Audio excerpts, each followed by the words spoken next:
Universal declaration of human rights का मतलब ये है दोस्तों, ह्यूमन राइट आपने देखा यूनाइटेड नेशन ऑर्गेनाइजेशन बात करती है ह्यूमन राइट्स की। ह्यूमन राइट्स को अडॉप्ट किया दोस्तों, ये भी तो बताना भाई कौन से हैं ह्यूमन राइट। ये थोड़ी बोल देंगे भाई ह्यूमन राइट है जी, भाई क्या ह्यूमन राइट है बताओ ना। तो आप एक देखेंगे एक डॉक्यूमेंट तैयार किया दोस्तों, इस डॉक्यूमेंट को ही universal declaration of human rights बोलते हैं दोस्तों। इस डॉक्यूमेंट में 30 राइट्स डालेंगे दोस्तों, कितने राइट्स? 30 राइट्स डाल के, ठीक है।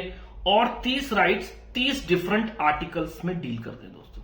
कितने आर्टिकल्स हैं आपको ये भी सवाल पूछ सकते हैं। यूनिवर्सल डिक्लेरेशन में कितने राइट्स हैं? 30। कितने आर्टिकल्स हैं? 30।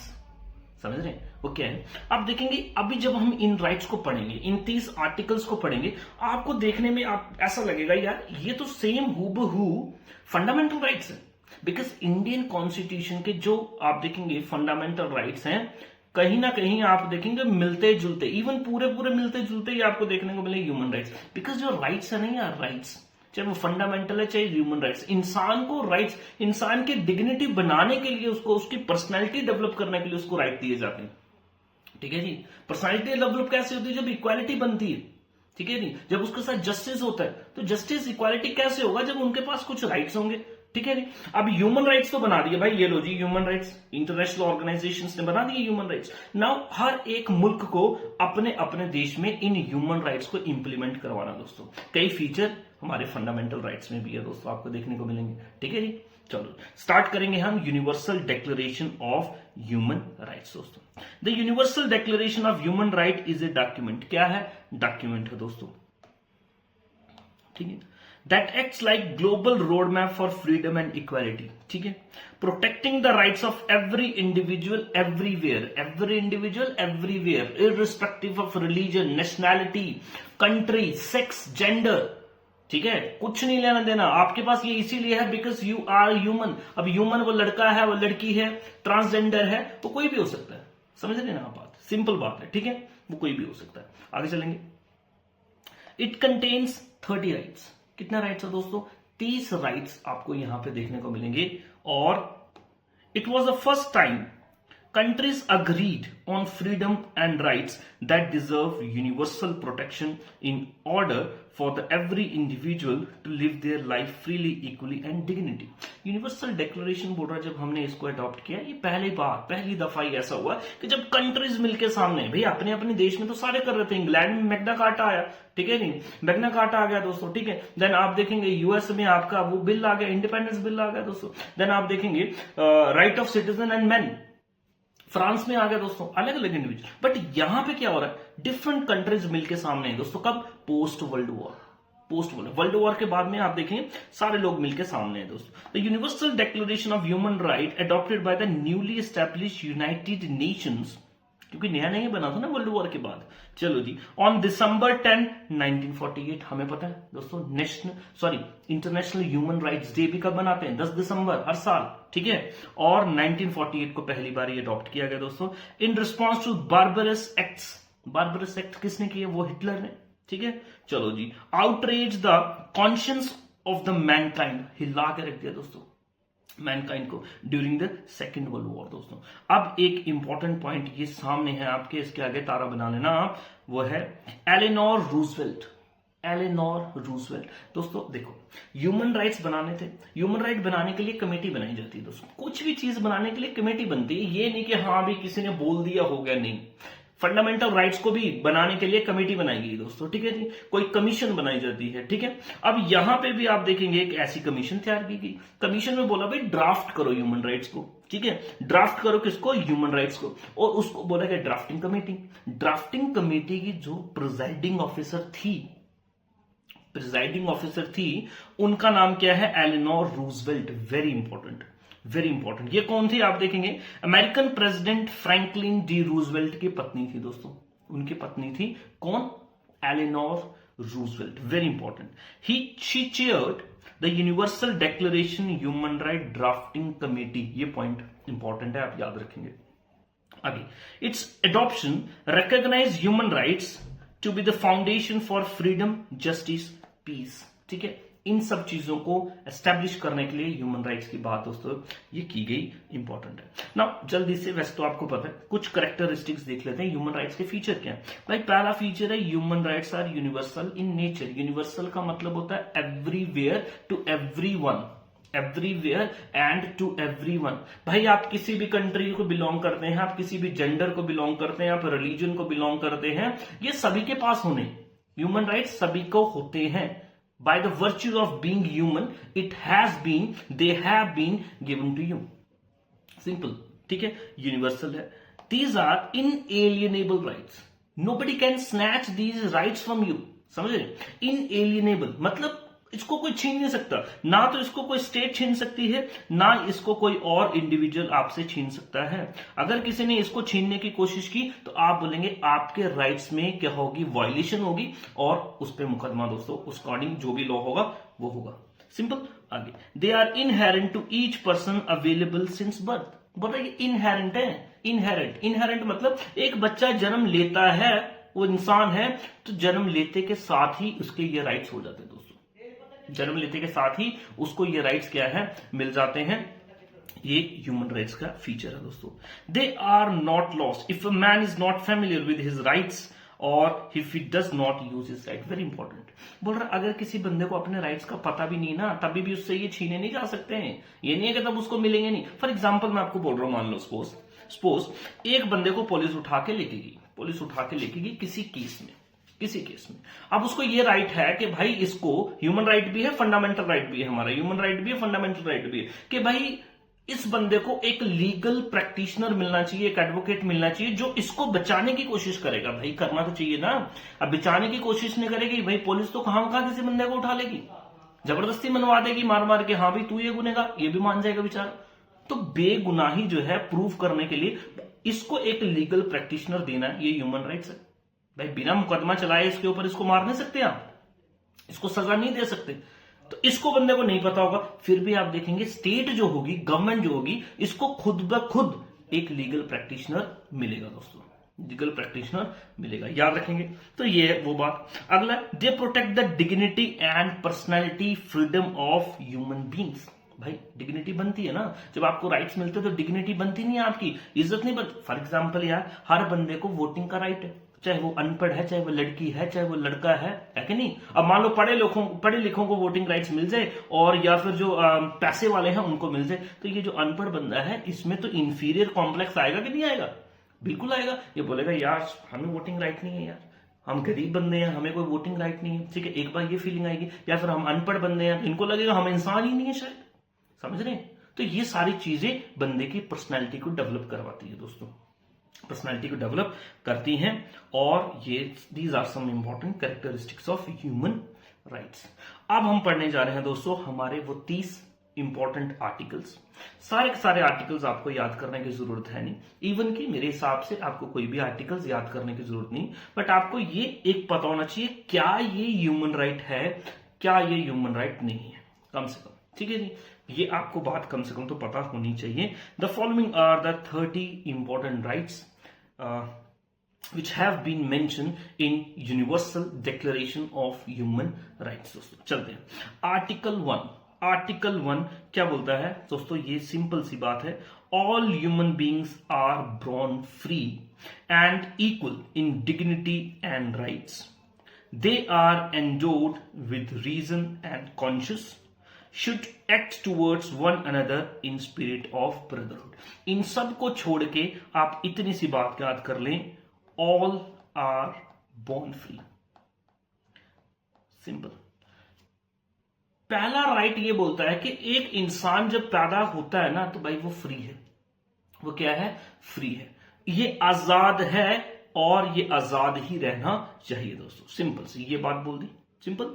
दे are endowed with reason and conscience. भाई इनको सही गलत का पता है, रीजन है इसके पास, दिमाग है, ये इसने बोल दिया। और स्पिरिट ऑफ कॉमन ब्रदरहुड पे ये बात होनी चाहिए।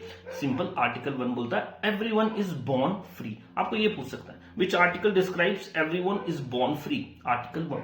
हर बंदा आजादी के साथ आजाद होता है दोस्तों, जन्म के साथ ही आजाद होता है। ठीक है। दूसरा आर्टिकल 2 क्या बोलता है? Everyone is entitled to all the rights and freedoms set forth in this declaration। बोल रहा है ये जो declaration हमने बनाई है, ये जो 30 राइट्स हमने बनाए हैं, सभी को ये राइट्स 30 के 30 राइट्स मिलने चाहिए without discrimination of any kind. कोई डिस्क्रिमिनेशन ना हो इसमें, जैसे कि रेस, बंदे का कलर, बंदे का सेक्स, उसकी लैंग्वेज, उसका रिलीजन, उसका पॉलिटिकल ओपिनियन। ठीक है जी, मान लो जी गवर्नमेंट कोई रूल कर रही है और ये दूसरा बंदा इसको लाइक नहीं करता और क्रिटिसाइज करता है, इनके अगेंस्ट ओपिनियन रखता है, तो उसको भी ये राइट मिलना है। ठीक है, national, social origin, property, birth और अदर स्टेटसेस, सभी चीजों, सभी एलिजिबिलिटीज को छोड़ के, स्टेटसेस को छोड़ के दोस्तों क्या करना है, इनको ये 30 राइट्स देने हैं। आर्टिकल 1 बोलता है एवरीवन इज बॉर्न फ्री। दूसरा बोलता है इन सभी जो बॉर्न फ्री बंदे हैं इनको ये 30 के 30 राइट्स मिलने चाहिए, राइट्स मिलने चाहिए और कोई भी डिस्टिंक्शन नहीं होनी चाहिए, डिस्क्रिमिनेशन नहीं होनी चाहिए दोस्तों, नो डिस्क्रिमिनेशन। ठीक है जी, चलो जी देखो क्या बोलता है, furthermore no distinction shall be made on the basis of political jurisdiction, international status of the country, territory to which a person belong. पर ये भी नहीं है कि हाँ भी इस कंट्री को बिलोंग करता है तो वहीं पे ये सारी चीजें हो, कहीं भी ह्यूमन राइट्स तो मिलने ही मिलने हैं इसको। ठीक है जी, आर्टिकल 3 क्या बोलता है दोस्तों, everyone has the right to life, liberty और सिक्योरिटी ऑफ पर्सन। दोस्तों यानी कि right to live, right to life, एक इंसान को जिंदगी जीने का अधिकार है। ठीक है, सिंपल, इसकी जिंदगी कोई भी ना छीने, जिंदगी जीने का अधिकार है दोस्तों। ठीक है, आर्टिकल 3 बोलता है दोस्तों। आगे article 4, no one shall be held in slavery. Important है, इंपॉर्टेंट है, आर्टिकल 4 इंपॉर्टेंट है, पहले 2 भी इंपॉर्टेंट है, अभी चौथा important. No one shall be held in slavery और servitude, slavery and slave trade shall be prohibited in all their forms. Indian fundamental भी राइट अगर आप देखेंगे ना, फंडामेंटल राइट भी अगर आप देखेंगे, exploitation, right against exploitation, article 23 में आप देखेंगे स्लेवरी बैन है, समझ रहे हैं, स्लेवरी बैन। यहां पे भी आप देखेंगे ह्यूमन राइट्स में भी स्लेवरी बैन है। भाई स्लेवरी नहीं हो सकती, अगर एक बंदा बॉर्न फ्री है तो आप उसको गुलाम नहीं बना सकते, आज वो काम नहीं होगा, बिकॉज हिस्ट्री में ये सारी चीजें हुई हैं, आगे नहीं होगा दोस्तों। आर्टिकल 5 क्या बोलता है, no one shall be subjected to torture, cruel, inhuman, degrading treatment और पनिशमेंट। वेरी इंपॉर्टेंट, आर्टिकल 5 बहुत ज्यादा इंपॉर्टेंट है दोस्तों, समझो। फॉर एग्जाम्पल के लिए मान लो एक बंदे ने कोई क्राइम कर दिया, सपोज कोई क्राइम कर दिया, ठीक है, क्राइम करने के बाद में इस बंदे को जेल में ले जाया गया, जेल में ले जाया गया। अब इसको क्या होगी, सजा होगी दोस्तों। अब इसको सजा होगी है तो यहां पे इसके साथ कोई इनह्यूमेन ट्रीटमेंट नहीं होना चाहिए, क्योंकि ये इंसान है, बेशक क्रिमिनल है लेकिन इंसान भी है, ये कोई ना भूले, ये इंसान है, इसके साथ इंसानी बर्ताव करना जरूरी है, ये राइट्स बोलते हैं, आर्टिकल 5 बोलता है। ठीक है जी, कोई भी बंदे को टॉर्चर नहीं किया जाएगा, क्रूअल, इनह्यूमन, डिग्रेडिंग ट्रीटमेंट नहीं होगा, पनिशमेंट भी होगा। और दोस्तों ये यहां तक तो ये भी बोलता है कि आपकी जो डेथ पेनल्टी है वो भी नहीं होनी चाहिए, इंसान की जिंदगी खत्म करने का अधिकार आपको नहीं है। ठीक है, मे बी इसने किसी को मारा है, इसने किसी की जिंदगी खत्म की है, लेकिन आपके पास वो अधिकार नहीं है, because you are doing the same thing. Article 5 ने बोला है क्रूअल, इनह्यूमन ट्रीटमेंट नहीं आप देंगे किसी को। ठीक है जी, article 6, everyone has the right to recognition everywhere as a person before the law. दोस्तों फॉर एग्जाम्पल के लिए वी आर इंडियंस, ठीक है जी, इंडियंस। भाई हम जब इंडियन, फॉर एग्जाम्पल कोई भी काम, कोई भी मसला हो गया, इंडियन लॉ के हिसाब से हमें ट्रीट किया जाएगा दोस्तों। ठीक है, सपोज मान लो मैं अपनी बात कर लूं, if I travel to Dubai या if I travel to Saudi Arabia या कहीं और किसी मुल्क में चले जाते हैं, अब मैं तो उनका सिटीजन नहीं हूं, बोल रहा है वो बंदा जो आपका सिटीजन नहीं भी है ना, उसको भी आपने उसी लॉ के साथ ट्रीट करना है जो आप बाकी लोगों को ट्रीट कर रहे हो। वही बोल रहा है everyone has the right to recognition everywhere as a person before the law. भाई वो भी इंसान है, एज ए पर्सन ही ट्रीट आपको करना उसको। ठीक है जी, एवरीवेयर आप उसको रिकॉग्नाइज करेंगे एज ए पर्सन और उस हिसाब से उसके साथ डील करेंगे। Article 7, all are equal before the law, equality before law, article 14 of Indian constitution बोलता है, ठीक है जी। Are entitle without any discrimination and equal protection of law, article 14 दोनों, ठीक है, यही बात बोलता है, equality before law, equal protection of law, हर बंदा कानून की नजर में इक्वल होना चाहिए, अमीर गरीब, अनपढ़ पढ़ा लिखा, लड़का लड़की, ठीक है, और इक्वल ट्रीटमेंट होना चाहिए, इक्वल लॉ के अंडर उसको जज किया जाए दोस्तों, ठीक है, पनिशमेंट भी दी जाएगी तो इक्वली दी जाएगी दोस्तों, ठीक है, हर चीज की बात चलती है। क्या बोलता है, all are entitle equal protection of against any discrimination in violation of this declaration against any incitement to such discrimination, discrimination नहीं करनी है, हो गया दोस्तों। आर्टिकल 8, ठीक है जी, बोलता है everyone has the right to an effective remedy by the competent national tribunal for acts violating fundamental rights granted him by the constitution or by law। देखो फॉर एग्जांपल हर एक देश जो होता है, हर एक देश में अपना लॉ होता है दोस्तों, लॉ होता है, ठीक है, हमारा कॉन्स्टिट्यूशन ऑफ इंडिया, या अगर किसी ने क्राइम कर दिया तो हमारे पास आईपीसी है, सीआरपीसी है, ठीक है। वो बोल रहा है जो भी अगर बंदा कोई ऐसा काम कर देगा, ठीक है जी, उसको इफेक्टिव रेमेडी मिलनी है, पूरा देख सुन के ही बात होगी, by the competent national tribunals, मतलब ये जो कोर्ट्स है ना, जो आपकी जुडिशरी है, भाई किसी ने कोई काम कर दिया है, देन आपको उसको जुडिशरी में लेके जाना है, आपको उसको कोर्ट में लेके जाना है, कोर्ट ये बात डिसाइड करेगी लॉ के अकॉर्डिंग कि इस बंदे ने ये काम किया कि नहीं किया, और किया तो इसको क्या सजा देनी है। ये नहीं है कि आपका दिल कर दिया, पुलिस ने उठा दिया तो अपने हिसाब से इसको पनिशमेंट दे दें, ऐसा नहीं होगा, ऐसा नहीं होगा। बिकॉज फॉर एग्जांपल चलिए हमारे देश में मान लो जी किसी बंदे ने कोई रेप कर दिया, अब जब इस बंदे ने रेप कर दिया, पूरा मीडिया, पूरी इंडिया जो है इस पे थू थू कर रही है और साइन बोर्ड्स लेके बोल रही है जिसको फांसी दे दो, फांसी दे दो, अभी प्रूफ नहीं हुआ, जब उसको प्रूफ ही नहीं हुआ, और प्रूफ होगा जो सजा बनेगी वही सजा मिलेगी, समझ रहे मेरी बात, वो लॉ के अकॉर्डिंग सजा मिलेगी, आर्टिकल 8 बोलता है दोस्तों, ऐसे नहीं, ठीक है जी। चलो जी, article 9, no one shall be subjected to arbitrary arrest, detention और एक्साइल। आर्बिट्ररी अरेस्ट यहां पे देखें दोस्तों, आर्बिट्ररी अरेस्ट का मतलब ये है, आप जब किसी एक बंदे को अरेस्ट कर रहे हैं भाई वैलिड रीजन पे ही करेंगे, ठीक है, और आप देखेंगे डिटेन कर रहे हैं किसी को, वो भी वैलिड रीजन पे करेंगे, ठीक है, ऐसे नहीं कर सकते आप। फॉर एग्जाम्पल आर्टिकल 20 ये बोलता है, ठीक है, प्रोटेक्शन अगेंस्ट कन्विक्शन, और इसके बाद में आर्टिकल अगर आप देखेंगे 22 जो है वो आपको बोलता है protection in matters of arrest and detention, वहां पे भी ये बात बोला है आर्बिट्ररी नहीं कर सकते आप, कोई ना कोई वैलिड रीजन होगा, ठीक है जी, और उसको भी डिसाइड कौन करेगा, कोर्ट करेगा दोस्तों।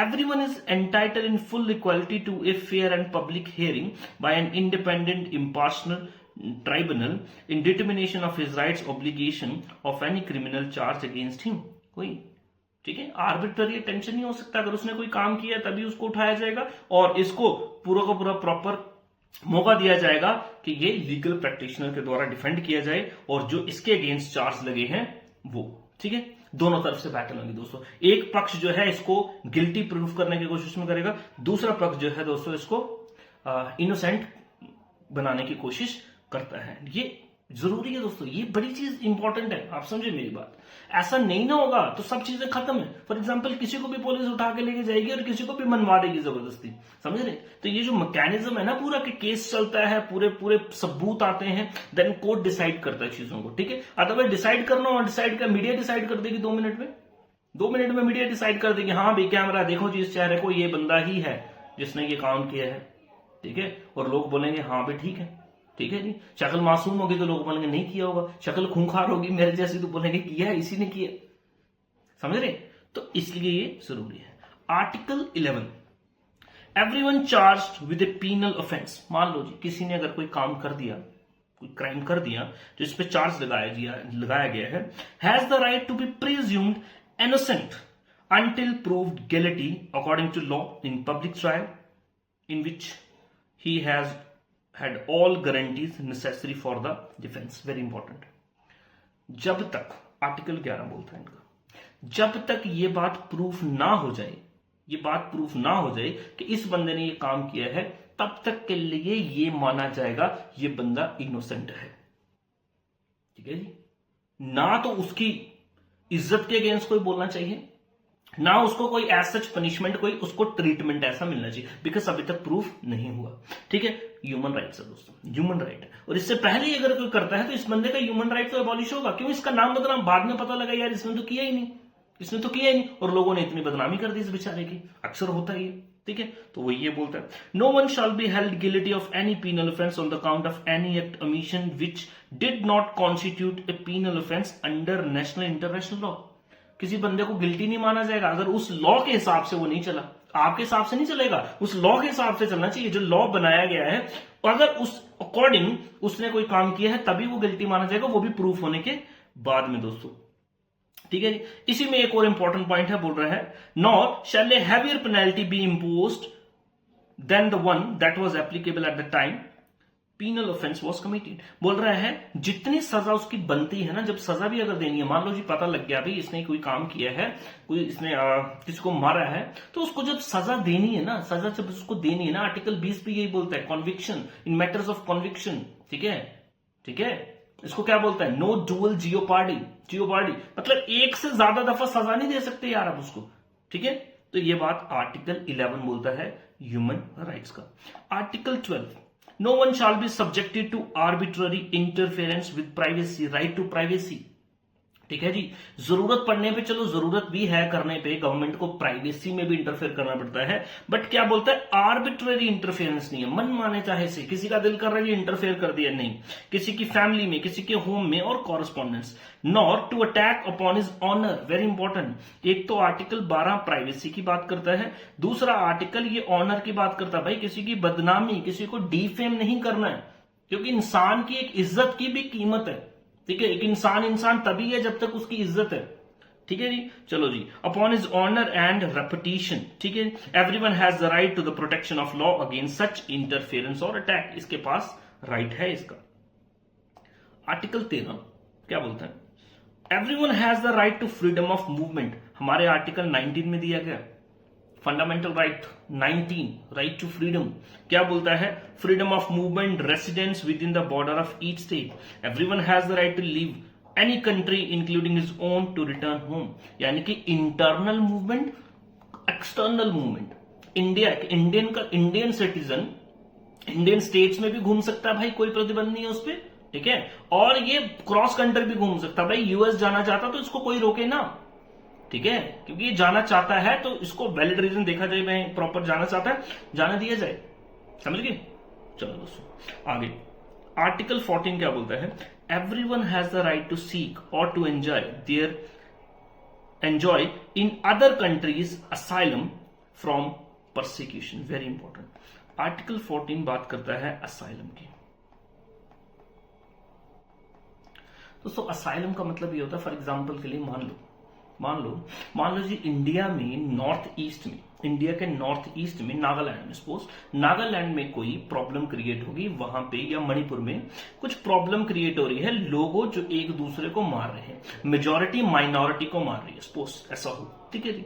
अब ये बंदा परसिक्यूट किया जा रहा है, सताया जा रहा है अपने इस एरिया में। अब ये यहां से भाग के सपोज पास वाली कंट्री म्यांमार में चला जाए, तो म्यांमार का ये फर्ज बनता है in accordance with human rights इसको असाइलम दे। असाइलम का मतलब होता है शरण देनी किसी को, ठीक है जी, किसी को घर थोड़ी टाइम के लिए घर देना, समझ रहे हैं, जो बंदे बाहर से आए हुए हैं, ठीक, समझ रहे मेरी बात आप? असाइलम देना दोस्तों, ठीक है। तो असाइलम देगा परसिक्यूशन से बचने के लिए दोस्तों। The right may not be invoked in case of persecution genuinely arising from non-political crimes and from acts contrary to the purpose and principles of United Nations। छोड़ दें आप, असाइलम होना चाहिए दोस्तों, ठीक है। Article 15, everyone has the right to a nationality, भाई किसी न किसी नेशन का बंदा तो है, वो उसकी नेशनैलिटी कोई ना कोई होनी चाहिए भाई, हम इंडियंस हैं, ठीक है जी। चलो जी, no one shall be arbitrarily deprived of his nationality और denied the right to change his nationality. बोल रहा देखो, किसी से भी जबरदस्ती आर्बिट्ररी तरीके से किसी की नेशनैलिटी छीनी नहीं जा सकती। हमारा कॉन्स्टिट्यूशन आपको 5 तरीके बताता है, ठीक है, जिससे आप सिटीजनशिप ले सकते हो। 3 तरीके बताता है जिस तरीके से सिटीजनशिप जा सकती है दोस्तों। पर गवर्नमेंट कभी भी ऐसा ना करे कि भाई खाम मन चाहे तरीके से वेस्टेड इंटरेस्ट के चलते इनकी सिटीजनशिप छीने, ऐसा नहीं, ठीक है जी। दूसरा, अगर ये बंदा अपनी सिटीजनशिप चेंज करना चाहता है, फॉर एग्जांपल एक इंडियन सिटीजन कैनेडियन सिटीजन बनना चाहता है इंडिया छोड़ के, तो भी उसको रोका ना जाए। ये भी क्या है, उसका ह्यूमन राइट है भाई, ये बोल रहा है, मैं नहीं बोल रहा हूं, समझ गए। चलो आगे, आर्टिकल 16 क्या बोलता है दोस्तों, men and women of full age without any limitation due to race, nationality, religion have the right to marry and found a family. यहां पे मैरिज का राइट है दोस्तों, ठीक है। बोल रहे एक बंदा जो कि केपेबल है, जिसकी उम्र भी है, ठीक है, वो अपने हिसाब से शादी कर सकता है, किसी के साथ भी कर सकता है बिना किसी डिस्क्रिमिनेशन, और शादी के साथ साथ अपनी एक फैमिली भी बसा सकता है दोस्तों। Marriage shall be entered into only with free and full consent of intending spouses, मतलब सहमति तो होनी चाहिए, ये नहीं कि जबरदस्ती किसी से शादी करके बैठ गया हुआ है, ऐसा नहीं होगा। The family is the natural fundamental group unit of society and is entitled to protection by society and state. इसको बचाने की भी जरूरत है दोस्तों। Article 17 everyone has the right to own property, हमारे पास भी है दोस्तों, ठीक है। पहले फंडामेंटल राइट होता था, आज फंडामेंटल राइट नहीं है इंडिया का, बट लीगल राइट तो है, ठीक है जी। प्रॉपर्टी को वो क्या करे भाई, ओन कर सकता है, ठीक है, alone as well as in association with, jointly भी और अकेला भी। No one shall be arbitrarily deprived of his property, इसकी प्रॉपर्टी कोई भी ना छीने, ठीक है जी। आर्टिकल 18 क्या बोलता है दोस्तों, everyone has the right of thought, conscience, religion, and this includes freedom to change his religion। Article 25 religion की बात करता है इंडियन कॉन्स्टिट्यूशन में, फंडामेंटल राइट है दोस्तों। वहां पे भी बोलते हैं भाई बंदा अपनी पसंद से अपना धर्म जो है वो चुन सकता है, और बिलीफ और freedom either alone in the community with others और इन पब्लिक और private to manifest his religion, belief in teaching, practice, worship, observance, कुछ भी करे यार, वो प्रैक्टिस करे, बिलीव करे, उसके पास आजादी है। दो बातें बोल रहा हूं दोस्तों, एक तो फ्रीडम ऑफ थॉट यानी कि एक्सप्रेशन, ठीक है, फ्रीडम ऑफ थॉट, ओपिनियन, अपना ओपिनियन रख सकता है, अपना ओपिनियन शेयर भी कर सकता है। इंडियन कॉन्स्टिट्यूशन के अकॉर्डिंग आर्टिकल 19 है दोस्तों, इंडियन कॉन्स्टिट्यूशन के अकॉर्डिंग आर्टिकल 19 है फ्रीडम, और यहां पे आप देखेंगे कौन सा है, आर्टिकल 18 है दोस्तों, ठीक है।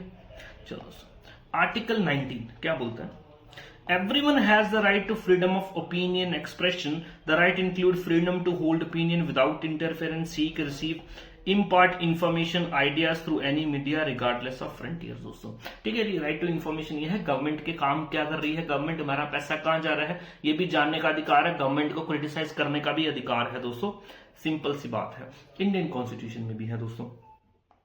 Article 20 everyone has the right to freedom of peaceful assembly, association and no one may be compelled to belong to an association। आप यही याद रख लें बस, पीसफुल असेंबली। इंडियन कॉन्स्टिट्यूशन में भी आर्टिकल 19 में पीसफुल असेंबली का राइट दिया गया दोस्तों, फंडामेंटल राइट है दोस्तों, ठीक है। और यहां पे भी ये बोलता है, वहां पे 19 में है, यहां पे 20 में है दोस्तों। एसोसिएशन भी वहीं पे 19 में भी है दोस्तों। 6 तरीके की freedoms article 19 right to freedom आपको देता है दोस्तों, ठीक है जी। पॉलिटी भी अगर टाइम लगेगा तो देखेंगे, आपको पढ़ाएंगे कभी। आर्टिकल 21 दोस्तों क्या बोलता है, everyone has the right to take part in the government of the country. भाई जो गवर्नमेंट बन रही है ना, आर्टिकल 21 इंपॉर्टेंट है, देखें इधर, जो गवर्नमेंट बनाई जा रही है उसमें भाई हर बंदे की, आप कह सकते हैं बंदा शामिल होना चाहिए उसमें, बंदा क्या हो, शामिल हो। कैसे होगा शामिल दोस्तों, वोटिंग राइट्स, ठीक है। सेंट्रल गवर्नमेंट चुनी जाती है भाई, लोग ही चुनते हैं, स्टेट गवर्नमेंट लोग ही चुनते हैं, लोकल गवर्नमेंट, म्युनिसिपलिटी, पंचायत भाई लोग ही तो चुनते हैं। तो ये ह्यूमन राइट भी है भाई, ह्यूमन राइट है भाई, मेरी गवर्नमेंट मुझ पर रूल करेगी, मैं ही तो चुनना चाहिए उसको, समझ रहे हैं। चलो जी, डायरेक्टली और through freely chosen representative, directly भी चुन सकते हैं, इनडायरेक्टली भी हो सकता है दोस्तों। Everyone has the right to equal access to public services in his country. Public services मतलब सरकार द्वारा दी जा रही जो सर्विसेज हैं वो भी सबको मिलनी चाहिए दोस्तों। The will of the people shall be the basis of authority of the government, यानी कि क्या भाई, लोग जिसको चुनेंगे वो ही गवर्नमेंट बनाएगा, उसी को बोलते हैं विल ऑफ द पीपल चलेगी। अच्छा, this will shall be express in periodic and genuine elections. Periodic मतलब टाइम टू टाइम इलेक्शंस होंगे, ये नहीं कि एक बार चुन लिया फिर वही रहेगा, ऐसा नहीं होगा। 5-5 साल में इलेक्शंस होते हैं। Which shall be by universal and equal suffrage and shall held by secret vote or equivalent free voting procedures। मतलब वोटिंग मशीन हो आपकी या बैलेट पेपर हो, कुछ भी हो, तो ये इक्वल सफरेज होना चाहिए। इक्वल सफरेज मतलब वोटिंग राइट्स जो है ना, वोट का जो वैल्यू है वो भी इक्वल हो, ठीक है। चलो जी, आर्टिकल 22 दोस्तों क्या बोलता है, everyone as a member of society has the right to social security entitled to realization through national effort, international cooperation in accordance with organization resources of each state of the economic, social, cultural rights indispensable for his dignity and free development of his personality। ठीक है जी, social security छोड़ो, रहने दो इसको, ठीक है। चलो आगे चलते हैं।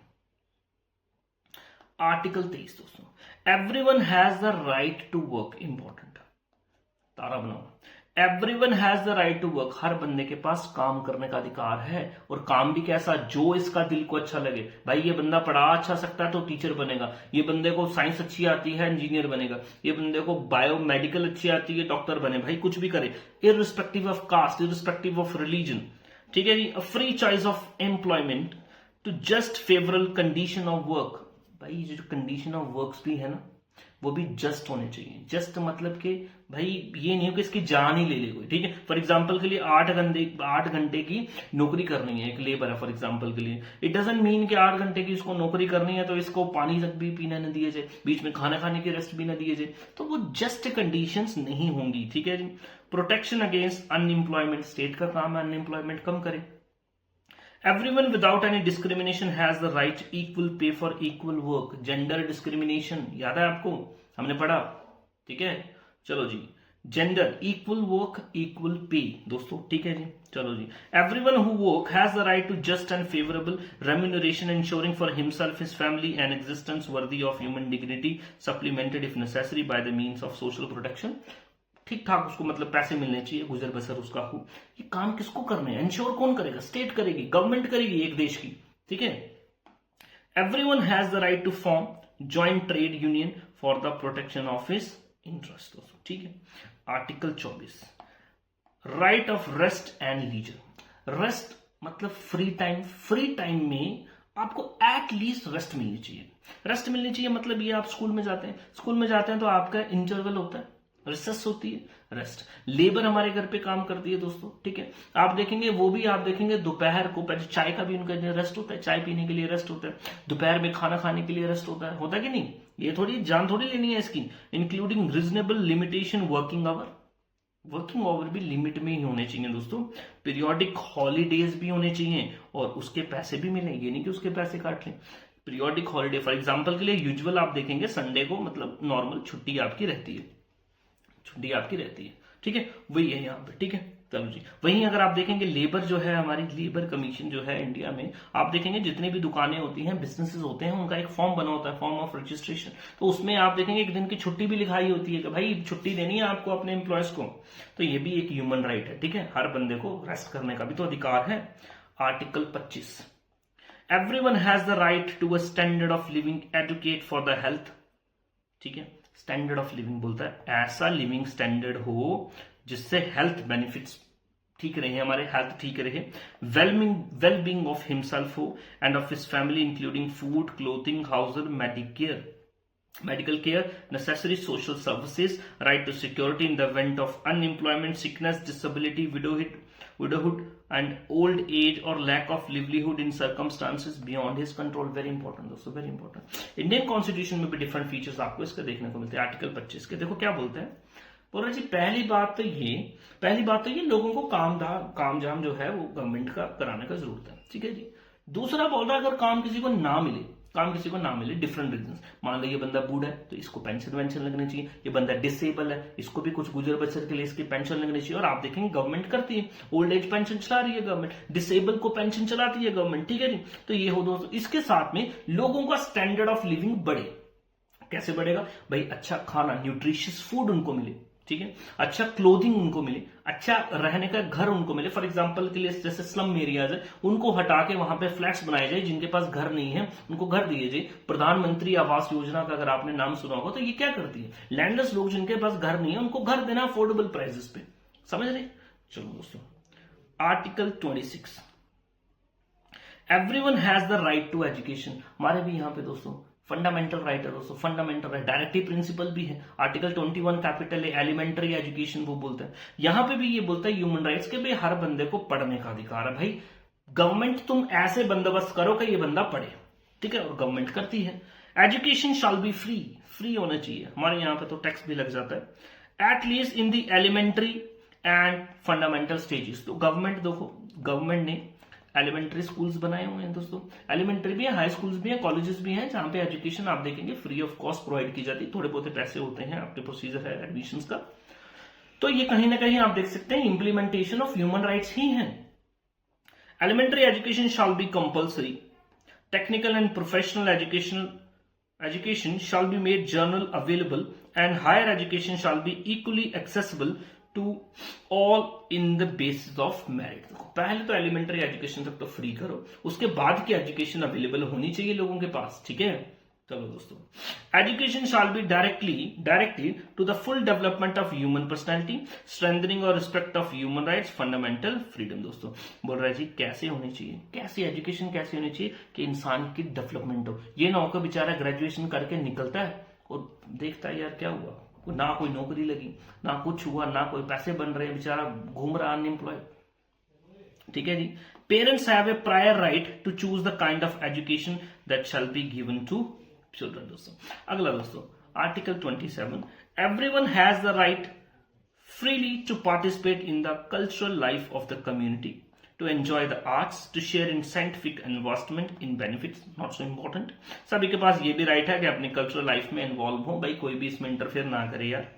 Everyone has the right to protection of the moral and material interest resulting from any scientific, literary, artistic production which he is the author। जो भी चीजें बने दोस्तों वो कहीं ना कहीं मोरालिटी वो भी याद रखें दोस्तों, ये बोल रहे हैं, ये भी इतना ज्यादा इंपॉर्टेंट नहीं है आपके लिए। Article 28, everyone is entitled to social and international order in which rights and freedom set forth in declaration can be fully realised. दोस्तों देखो बोल रहा है हर बंदे के पास ये एक राइट है कि एक ऐसा सोशल इंटरनेशनल ऑर्डर बने कि जिसमें ये जितने भी राइट्स हैं उसको मिल सकें। कौन बनाएगा दोस्तों? गवर्नमेंट बनाएगी, पूरी की पूरी दुनिया मिलके दुनिया की गवर्नमेंट बनाएगी दोस्तों, ठीक है जी। चलो दोस्तों आगे देखेंगे। Article 29, everyone has duties to the community in which alone the free and full development of his personality is possible. In exercise of his right and freedom, everyone shall be subject to such limitation are determined by the law solely for the purpose of securing due recognition, respect for other, freedom of others, of meeting just requirements of morality, public order, general welfare in a democratic society। देखो क्या बोलता है, पर वैसे तो ये सारे के सारे राइट्स एक बंदे को मिलने चाहिए, लिबर्टी, इक्वालिटी, सब कुछ, बट यहाँ पे फिर भी कुछ ना कुछ रिस्ट्रिक्शंस होनी चाहिए, और ये सिर्फ और सिर्फ रीजनेबल रिस्ट्रिक्शंस होनी चाहिए। आप इसके अलावा मत लगाए। वो रिस्ट्रिक्शंस भी क्यों लगेंगे? ये पॉजिटिव आपके रिस्ट्रिक्शंस है ताकि बाकी लोगों की फ्रीडम्स भी इंश्योर हो दोस्तों। फॉर एग्जांपल के लिए मेरे पास ये है, मेरे पास लिबर्टी है दोस्तों, लिबर्टी, ठीक है जी, लिबर्टी है, प्राइवेसी है। लिबर्टी मेरे पास ये है कि भाई मैं डीजे बजाना चाहता हूं, ये मैं अपने पसंद का कुछ खाना चाहता हूं, तो जब तक वो जो मेरी जो पसंद है किसी और को परेशान ना करे तब तक वो मेरी है, पर्सनल दोस्तों। जब करना स्टार्ट करेगी वो किसी और के राइट में घुस जाएगी दोस्तों, किसी और के राइट को डिस्टर्ब करेगी, देन यहां पे रिस्ट्रिक्शंस होंगी। बस यही होनी चाहिए, और कोई रिस्ट्रिक्शंस नहीं होने चाहिए दोस्तों, ठीक है जी। आर्टिकल 30 लास्ट में आपको क्या बोलता है दोस्तों, देखो, nothing in this declaration may be interpreted as implying for any state, group और person any right to engage in any activity, to perform any act aimed at destruction of any right, freedom set forth. मतलब ये है इन rights को कोई भी बंदा destroy ना करे, कोई भी गवर्नमेंट डिस्ट्रॉय ना करे, कोई भी स्टेट डिस्ट्रॉय ना करे, और ये राइट सबको मिलने चाहिए दोस्तों, ठीक है।